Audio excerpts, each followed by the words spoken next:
আল্লাহর নামে কসম করে বলতে পারি, যদি আমার দেশের কলেজগুলিতে, আমার দেশের বিশ্ববিদ্যালয়গুলিতে যদি আল্লাহর এই কোরআনটা পড়ানো হতো, আহারে বলেন, কলেজে কোরআন শরীফ পড়ানো হয়, বিশ্ববিদ্যালয়ে কোরআন পড়ানো হয়, সব পড়ানো হয়,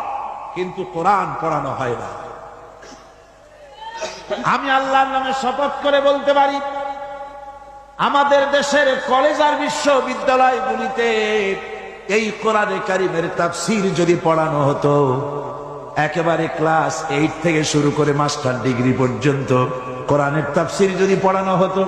নবীজির হাদিস যদি পড়ানো হতো,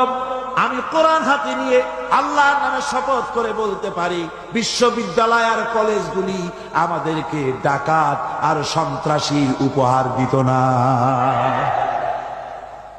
কলেজ বিশ্ববিদ্যালয় আমাদেরকে উপহার দিত খালিদ বিন ওয়ালিদ, আমাদেরকে উপহার দিত গাজী সালাউদ্দিন, আমাদেরকে উপহার দিত শহীদ তিতুমীর, টিপু সুলতান, শাহ মজনুন, এগুলি আমাদেরকে উপহার দিত।